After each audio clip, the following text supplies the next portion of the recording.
nnyo era nja kwebaza Mukama nti akyatuwadde ekirabo eky'obulamu ssaawa zino kubanga yaddenga ekigenda mu nsi tukiwulira wakyayo bannawakisaba bakyekunyumiriza mu kirabo ky'obulamu so Mukama yeebale. Yes.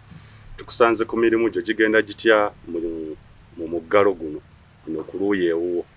Emirimu tukola yaddenga mitonotono ekisokera ddala guno omuggalo gwajja olw'embeera eri mu ggwanga. Yes, sir.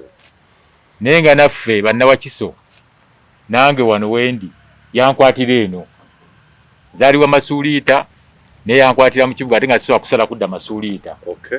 Olw'okuba eri gye nzaalibwa ate wano we wali embeera gye nsobola okuwangaalyamu nga nze omwana eyazaalibwa mu Wakiso.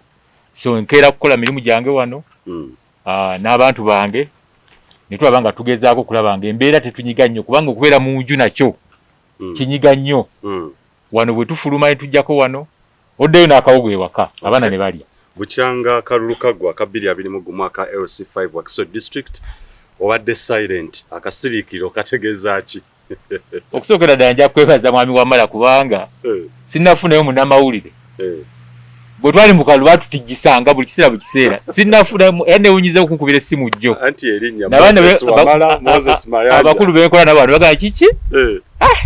Bannamawulire ate essaawa zino bakalu kaggwa nja kwebaza kubanga basiga baatwerabira naye nja sikusirika nze nagenda mu maaso n'okukola emirimu gyange kubanga abantu bannonda era nkyagikola lwa nsonga emu nti nno sisobola kutambula nga bwe nanditambudde. Nagezaako kutambula naye olw'embeera eriwo roadblocks nyingi ate tebagala ffe tutuuke buli wamu ate nga sikwagala naye twagala twale bulwadde oba ffe okufuna obulwadde n'olwekyo ntugamba katubeere mu mbeera eno naye nga sikusirika kukola tuli mu kukola. Omuntu ayinza okwebuuza kyeka akalulu bwe kakumegga ne bitagenda bulungi n'osalawo ogambe kansigale mu kukola mirimu gyange ebyobufuzi ngira mbyesonyiwa paka emyaka 5 abamu bwe bakola bwe batyo. Kati abantu babuzibwa nze akalulu tekammegga obulu bwe nafuna nze nalaba obuwagizi bw'abannawakiso naye mwebiru lwe tugenda mu kalulu wabaawo awangula n'awangulwa. Ekyo nze tekinzija mu bantu era nasigala nga nkyali mu bantu mbabeeramu lwa mbeera eno ennyiga nandyagadde okuba nga nkyalira bannange mu bitundu byonna ebya Wakiso naye abamu mbawuliza era bankubira ku masimu bakodineta bange magombola g'enjawulo ne tugamba kale embeera bwe litereera tujja kuba nga tubatuukako naye nga nze obukulembeze bwe ndimu buweereza.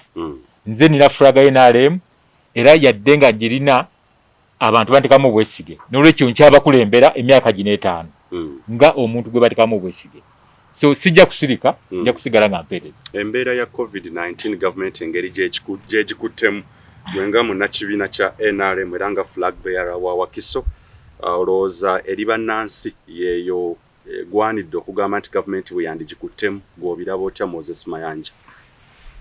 Embeera eno ey'ekirwadde kino si embeera gye twali tusuubira oba gye twetegekera era nze nebaza pulezidenti kuba nti embeera gye yagikwatamu yembeera esingira ddala obulungi kubanga tuba kusukkawo nnaku nga 5 okulaba abantu abakunkumuka kati abantu bandiyitidde naye kati abantu bafa naye yadde nga abantu bafa batono nnyo abafa enjala naye abantu amalwaliro gajjudde. Nze wiiki eweddeyo kana kafiirwa abantu bange 4 sisolina kubaziika naye nafiirwayo Professor Nobo Banadde Makerere muganda wange twasoma ffenna abadde wa mugaso mu ggwanga lino. Kale bw'olaba gavumenti engeri gyekikuttemu nze ddala kikwata bulungi ate nja kwebaza gavumenti kuyita mu Prime Minister waffe Honorable Nabbanja nti ate raba etandise n'okulaba nga edonja abawejjere okulaba nga ebawaayo ke bawadde basogula akawunga. So enteekateeka eyo gavumenti yateekawo omuggalo naye ate teerabira bantu bali mu bwetaavu. Abantu bali mu bwetaavu baba nga balina kye babasuulidde yembeera yokka naye tulaba amawanga gonna agafiiriddwa abantu bafiddwa abantu bangi abantu abalina ensimbi abantu abalina emmere nga bafa. So nze nebaza gavumenti nti yayanguwa okulaba nga ekwataganya ekintu kino okulaba nga tekisajjuka. Gavumenti okukandaalirira bannansi ne batwala mu ggalo ensimbi ne zirwawo banerooza n'okulowooza nga batuula bufofo tugabe emmere tugabe ensimbi abamu ne balowooza nti gavumenti ekolera mu try and error mode. Okiraba otya okugamba nga gavumenti eringa ta planning bulungi. Ogamba nti okulwawo mpozi kyoba ogamba naye gavumenti okupulaninga okuwa abantu ssente kyekintu nze kyendaba ekyali kisinga obulungi kubanga bw'oba onaakola ekintu tekigwa bugwi kyetagamu okulaba planning bwetambula n'engeri ebintu gye bigenda okukolebwa n'olwekyo gavumenti okuwaayo okuwa ssente omuntu yeesalirewo oba agula mukene oba agula bijanjaalo oba agulako enniimu oba agula covidex kubanga kati kyetwetaaga kwe kulaba ng'omuntu afuna ekyo kyayagala luli akawunga baakagaba naye abamu baagamba nti ebijanjaalo baabifumba ne babifumbira wiiki okitegeera so nga ate bwetugamba kamukene kasooka kanyiseeko kanguwa so gavumenti yakoze kirungi nnyo era nja kwebaza kubanga mu mbeera gye tulimu gavumenti yaffe engeri gyeri enjavu emisolo tewali kulaba tebakyakola okubanga esobola okwefiiriza oba neyeewola okulaba ng'eddukira abantu nzena kirungi nnyo ekyo olowooza ekimbe ekya covid-19 okweyongera mu district y'e Wakiso ze zimu ku ezo actually ekwata na kyakubiri bwe bafulumya statistics yebeera eddirira Kampala obuzibu mu Wakiso olowooza ekizibu kivaawo okubeera nga the surgeons oba cases okubeera nga buli kaseera ziri waggulu wana Wakiso we batagobera mateeka ga byabulamu oba waliwo ebirala bye tubuusa amaaso. Kampala ne Wakiso enjawulo tewali kubanga abantu bonna abasinga abakolera mu Kampala basula mu Wakiso. District ya Wakiso erina abantu bangi bw'osinziira ku district endala n'olwekyo ekyo kisuubirwa. District ya Wakiso erina amagombolola municipalities eziri urban nti abantu bangi ate ng'obulwadde buno manyi buva ku bantu ku muntu n'olwekyo nze sikyewuunya okuba district ya Wakiso obulwadde bweyongera era nsuubira bujja kweyongera senga abantu tebagezeeko kulaba nga bateeka ebintu byateekebwaho Ministry of Health okuba nga bibayamba kuba kati osanga abantu nga bakyakaayana osanga abantu nga batambulira mu kibinja n'osanga abantu nga bali mu mmotoka era bakukuta bwe tutaakola ekyo kubanga dynamics za Wakiso ne Kampala nti abantu balina okufuna emmere ya leero nti nawe nabagamba asigaleyo waka nti ne mu nnyumba mwali osangamu abantu bali mu bataano ng'ate luumu emu nga tulwafulumya asinga n'olwekyo kizibu nnyo okutangira ekirwadde ekyo mu Wakiso ne mu Kampala. Olowooza lockdown ya immediate solution y'okukendeeza transmission neya cases? Lockdown eno kyereeta ekikulu ennyo bantu kugenda mu bifo bya lukale kubanga abantu bagenda mu butale abantu bagenda mu masinzizo abantu bagenda mu masomero naye bwebanga abantu bali waka kikendeezaako nze kati ebbanga limaze obukyanga lockdown ebaawo emasuuta sirinyangayo kitegeeza yandinsize masuuliita teyandinsize banze gwe nandisiize n'olwekyo lockdown yeetaagisa naddala mu ntandiko wano okulaba nga tukendeezaako ku kusaasaanya. Okiriza mbagamba nti ennaku 42 ziba ziweddeko twongereyo endala okujjako ng'omuntu annafiirwako muntu we naye nze kyendabyeko ne kyempulira ekiri mu malwaliro n'abyobulamu bye boogera kiyinza okuba nti tuyinza obuteeyongera naye tweyongeddeyo nze ndaba ekyobulamu kyekikulu ekyobulamu kyekikulu kubanga sinawulirawo muntu afa njala abantu budde bonna bafa bulwadde ekisookera ddwalwadde bukwata buno ogenda obugezi mu ddwaliro baagala sente empitirivu ogenda zijjawa nawulira amalwaliro gaagala obukadde 5 agatandikako obukadde 3 kati ogenda bujjawa kati omuntu asigadde awaka kuba kati emmere yo gyeri yadde kale ensimbi zasse emmere weeri tusobola okuwekakaba ne tulaba nga gira tulya ku mmere eyo mu mbeera eno eriwo erinaku 42. Ntayinza okwebuuza ezimu ku sectors eziri hardly hit mpitirivu nnyo however mu lockdown eyasooka waweevu eyasooka eya covid-19 ebyobulamu actually globally kyalaga nti fact is n'amawanga gaali abalungi mu byobulamu gaali hardly hit however mu Uganda tubali balowooza tujja kufunayo lessons in terms of the health sector tubeeko ebyenjalo bye tukyusa era abakulu ne babyogera za ambulances ziteekebwewo ba health centers zongerweko. Do you think we learnt any lessons okuva mu wave 1 yasooka ya covid-19 in terms of the health sector? Nze kimmanyi wave yasooka abantu yali akiguuma zaga nti abaddugavu tebakwatibwa bulwadde naye ate Ministry of Health yakimanya era ojja kwesanga nti kati amalwaliro ag'obwannannyini mangi galina ventilators era ventilators ezo zezirese n'ebbeeyi okukola ki okweyongera. So bazibireeta nga bamanyi nti oba oli awo kijja tugwira. N'olwekyo tunyigiriziddwa nnyo naye abantu at least bakimanyi nti omuntu olina oddukira n'ofuna oxygen. Oxygen yeyongera kusinga oxygen ewaluli. So weva yasooka yatuteekawo enteekateeka ne twetegeka. Naye yate twetegeka kimala kubanga ebitanda byo bikyali bitono. N'oxygen akyali mutono. Naye n'ekisingira ddala obuzibu n'eddagala erya COVID ettuufu nayo terimanyiddwa. So kakati ye dilema gye tulina ffe ng'abakulembeze ne gavumenti kyemmanyira gy'erina naffe abalwala kubanga singa tumanyi nti eddagala lino lyo bw'olifuna owonerawo naye abantu abalina ensimbi empitirivu abageze malwaliro ag'ebbeeyi bafiiriddeyo. So nze ndowooza tulabye kubanga kino ekirwadde weebuuza omuntu okisalira magezi ki.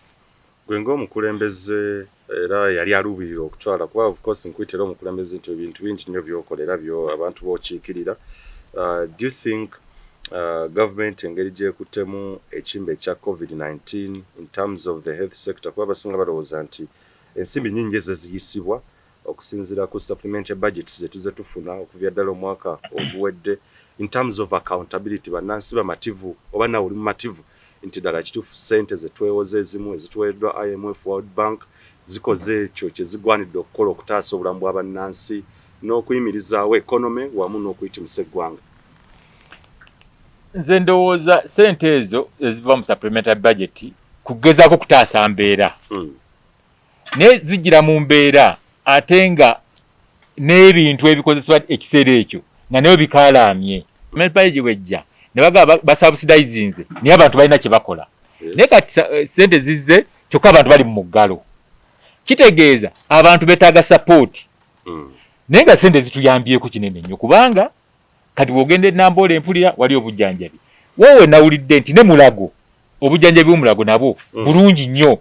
Bw'oba osobodde okufuna omukisa okola ki otuuka. Ssente zikoze. Yes, tebibulamu oluusi ssente ne zibulaabulamuko. Naye at least ezikoze nazo zikoze.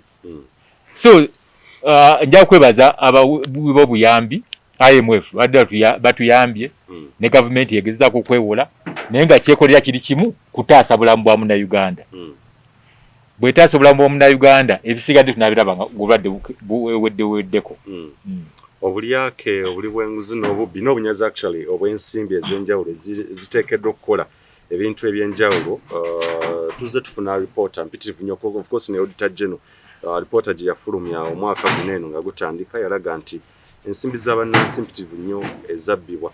Okyakkiririza mu gavumenti eno ng'obunyazi oba abanyazi tebakwatibwako. Omanyi obunyazi corruption bagita corruption. Yes. Corruption eri buli wamu.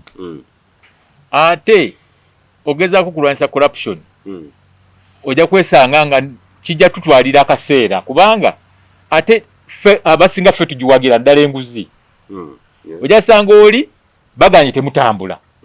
Akufute emmotoka agifuse ku poliisi ate bamuwaddeyo ssente basomukiza ayitewo. So nze ndowooza bannayuganda tukyalina obulwadde obwo nti ffe nnyini twakulwanyisa enguzi ate ffe tugigaba. N'olwekyo naye omukulembeze azza ng'akyogerako so lwaki nkyakkiriza mu gavumenti eno tasirikangako atadde obukiiko obw'enjawulo atadde yateeka akakiiko ak'omukulu Nakalema kaakola atadde IGG nga bw'ogambye weeri ne Auditor General niye akola lipooti. Omanyi bw'ogeza ku exposinga omuntu n'omu exposinga kitegeeza naye afuna ensonyi ajja tuuka mu public nga tayala. Yes, ekyo kyokka kisobola okuyambako kubanga balaba oluusi abateeka mu mawulire abamu basibiddwa. N'olwekyo ekyenguzi kyo kitukozesezza nnyo naye Uganda obulwadde bwe tulina obwo buli mu nsi yonna.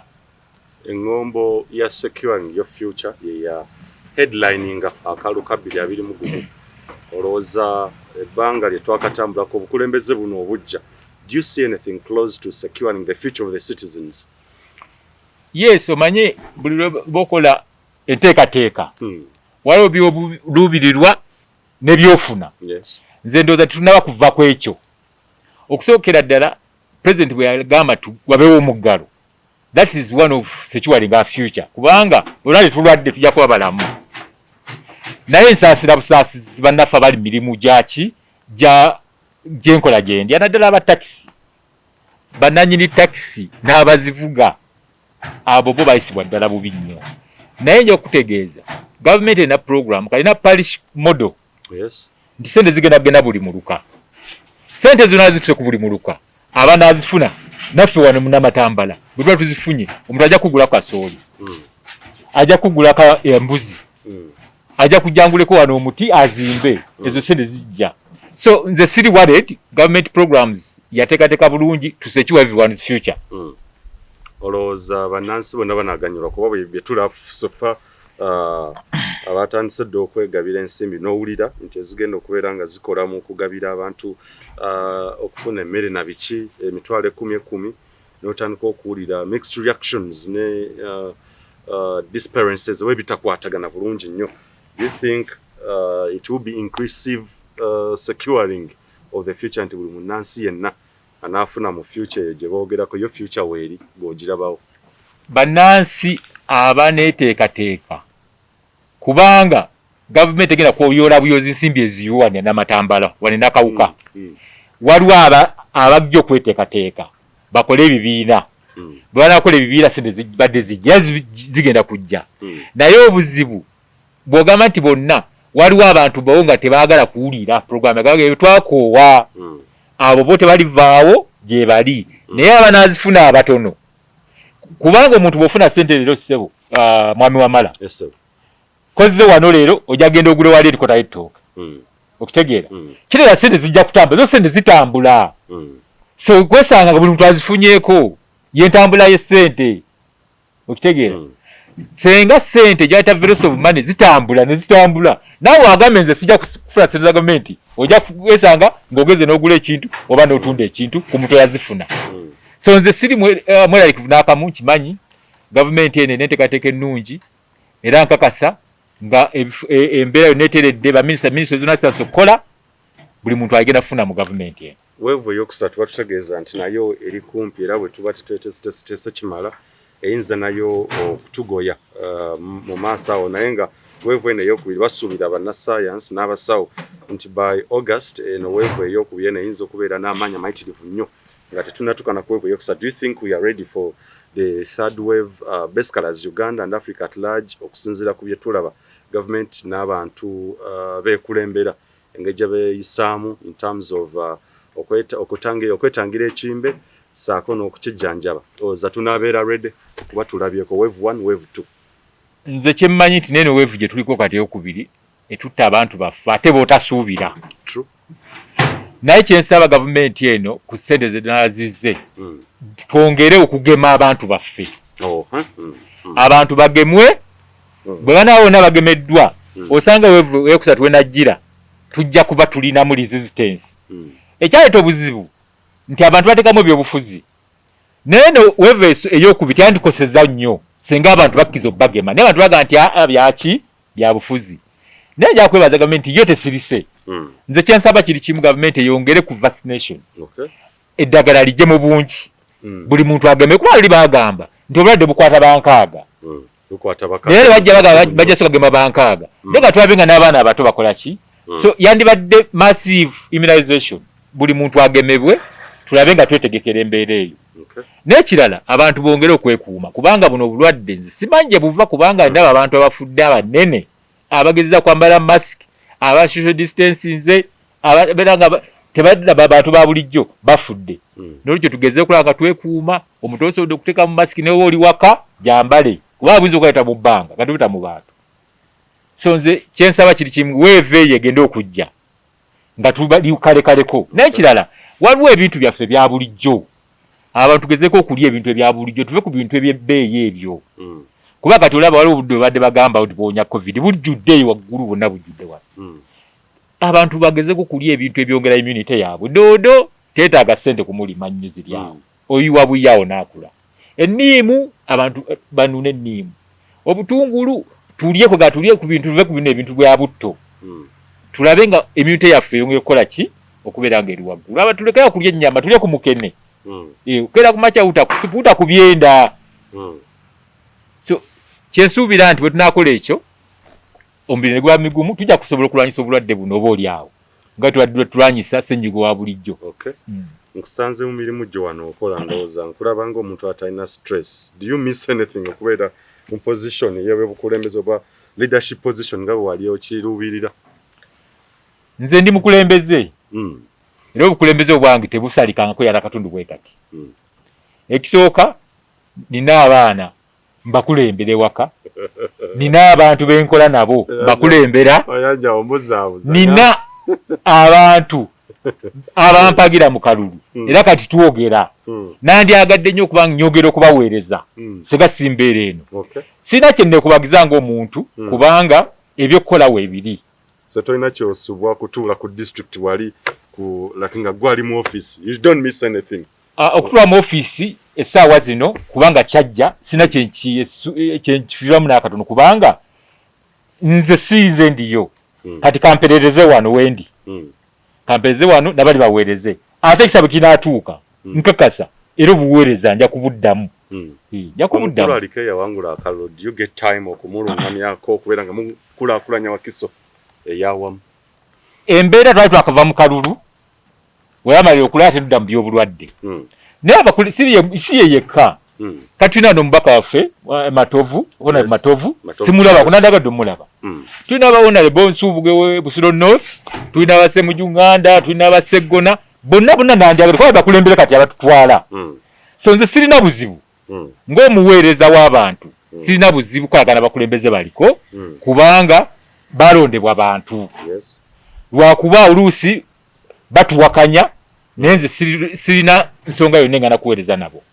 Era bwe nafuna omukisa kati ng'omubaka waffe wa wano njinsa omukyalirako nemubuulira ebyetaago byaffe bya wano. Bw'aba yagadde otuyambako n'atuyambako. Kubanga gavumenti mmanyi programs za mubaka. Omubaka alina kukola ki? Kulondoola bulondoozi. Programs za gavumenti ate gavumenti gyempeererezaamu NRM. Mulimba flag bearers aba Wakiso district abali actually mu Wakiso district abenjawulo kati gwe waliko C5 Wakiso ola abali mbazze Machindi Ssaabagabo n'abalala. They feel disappointed nti ekibiina kiyinza okuba te oluvannyuma lw'akalulu abantu abaayitibwa ab'enkizo okubeera nga baagayagayamuko mu nsonga okulaba ekibiina ensobi zagenda wano okola kutya. Simanyi oba gwe wali involved era ne indulgence oba pati okubeera nga eba involving okulaba nga mwenna mukwataganyiza mwete ebirowoozo n'okukola mutya.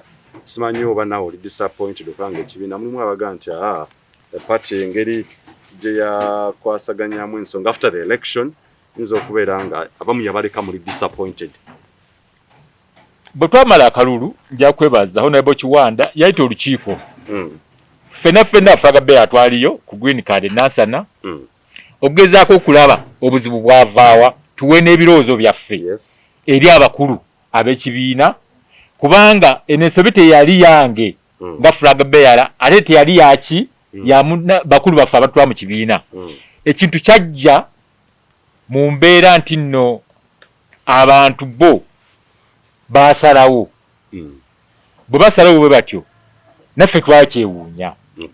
Naye nze sirina ng'omuntu we neevumira kibiina kyange n'akatono kubanga kyekirina programs. Yadde ng'omuntu yalondebwa era nga yatambula mu programs ezo. Kati sibulinako buzibu yadde era nze nja kwebaza kuba president program tazisalako olwadde abaki ab'opposition ate nga nakalu bakagwa. N'olwekyo yenkola nze nandyagadde tutambuliremu si kwekubagiza. Kiri kyajja bwe kito bwe kyajja. Kati twongere mu maaso okulaba nga tuweereza abantu baffe ate batulabemu ekyenjawulo oba oli awo ekiri mu bakulembeze be balonda. Olowooza tuva tutya wano mu kyembe ekya COVID-19 speaking in terms of economic recovery okuzza ebyenfuna waggulu ebyali mu wave 1 oba wave 1 eya COVID-19 lockdown yaliwo simbi nyingi ezasuubizibwa okuteeka mu UDB bannansi abali basuubira nti bagenda kubeera nga business zaabwe kuba yali nnyo over small scale oba nezo eziri hardly hit by COVID-19 naye ensimbi ezira nazo engeri gye byatambulamu UDB never netegeeza nti ensimbi ezimu teyazifuna reaction zaali mpitirivu nnyo. This time around olowooza tutereeza tutya okulanga ekigambo ky'okuzza ebyenfuna waggulu tukidiscussinga nnyo ate era ne tu walking at the talk.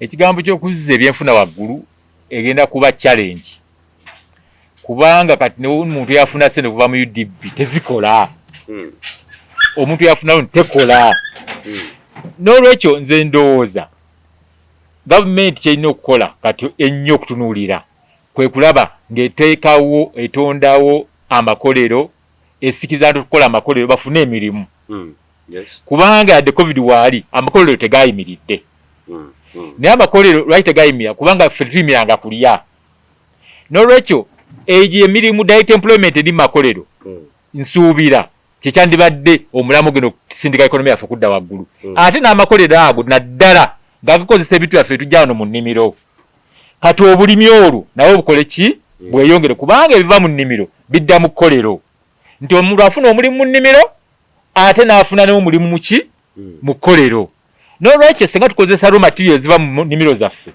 gavumenti tujja kubonaabona nnyo kuli kavalinga ekonomi yaffe nze siba ebintu ebyo bibiri bijja kuyamba nnyo eteke sente mu bulimi eteke sente mu makolero amatonotono n'amanene egawo incentives naye naddala gana amatono gana kati ng'edigende erinabeera wano ku kyalo wano mu community kubanga ati oyo ne covid era akulinya motoka kagenda akolere wano nze nzikiririza nnyo mu muntu okukolera waali nti bw'aba okolera wooli tojja nagenda kusasanya bulwadde ekintu kikole kipaakinge bulungi basandezinge bigende so byebyo byensuubira bijja okutambuza ekonomi yaffe bulimi n'amakolero nkumanyi ng'omusajja ayagala era ebyenjigiriza plan ki gavumenti yojola aba gavumenti eriwo kakati ya national resistance movement kyerina okukola kuba abaana abayizi bangi bafiiriddwa of course the education sector eri hardly hit the rates of ignorance tusuubira okubeera nga zirinnya illiteracy levels olw'ensonga nti covid-19 byaleese ate ne gavumenti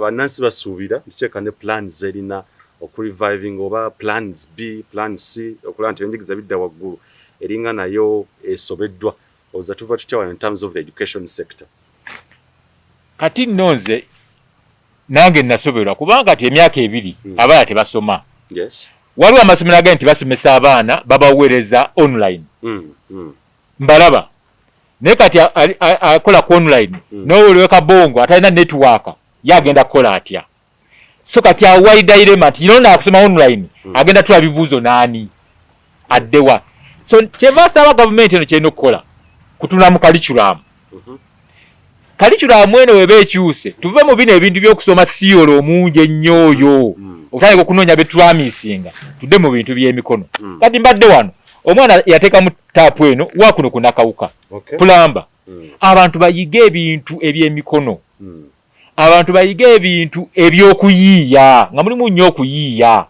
okusinga okulaminga n'olwekyo kalikyamba n'aba ekoze ekintu kino Curriculum Development Center ekyambogo bakola era bagezezzaako okukola n'olwekyo nze nsuubira covid ono singa twakala omwaka gwokusatu kirowooza omwana yali mwesi 1 ajja kuba mwesi 1 bwe banamusa namutwala mwesi 3 era bino byonna byonna oluyindirira ajja kuba tabikoze eki tabisomye n'olwekyo nze sina buzibu nsaba gavumenti ekole ekyo etune mu curriculum egattemu ebyo ebisobola okuyamba omwana okuzwa ki obwongo si kuteeka buteesi bintu nga tumaliriza singa osinkana President Museveni olwaleero omuwa bubaka ki obumuwabula otwala eggwanga lino mu myaka egisigalidde kuba kati guno gwo gugenze tubuza emyaka mitono nnyo how best would you advise him okudeveloping eggwanga midst covid-19 atagenda kuvaawo guno omwaka tegunagenda kubanga ekisanja kyakatandika ate nekya financial yatandise mwezi guwedde guno gwennyini nga lumu July terunatambulako na mwezi n'olwekyo omwaka guggwako era mwaka gujja ekiseera kyekimu President Museveni kyemmanyi one tulina National Planning Authority ekintu ekitegekera Uganda eno era ekizinga kikitegekera of which ebirowoozo ebigenda mu National Planning Authority tebiva mu kamwa k'amayanja biva eno wansi ku mu bantu yensonga waliwo local government wawo budget period ne bayita abantu ne bayita ebirowoozo byabwe kati n'ebyange omwo mwebiri era President Museveni abimanyi nti ebintu ebino abemasuulita bye bino ebiruma ab'Nakawuka ebiruma ab'Ewakiso ebiruma ab'Ekabongo bye bino okuyitawa mu system gyateekayo ya local government naye kye nandisabye era kiri kimu ensimbi zidde mu bintu ebisatu bye nagambye bigende mu ki mu bulimi mu makolero bigende mu ki ne mu byobulamu bwe tuba nga tusobola okuba nga tukola tulina okuba abalamu omuntu atali mulamu n'erina abakolero oba nnimiro tajja sobola kuweereza bulungi. N'olwekyo gavumenti saba ebintu ebitunulire nnyo, ababaka baffe, baminisita baffe, basente baffe abamadistrict ne basente baffe abamagombolola bafube nnyo okulaba ng'ebintu ebyo ebisatu bikola mu bitundu byabwe. Bannawakiso nsanyuse nnyo nti ate nfunye era omukisa ogwogerako gye muli okuyita mu Delta TV ewa muganda wange ono yankubidde essimu jjo ng'alaba nsirise nnyo. Naye bannawakiso mbaagala nnyo era bannayuganda nange mbaagala nnyo. Nsaba Mukama abawo omukisa ate abayise mu period eno gye tulimu ekirwadde kino nga tuli balamu.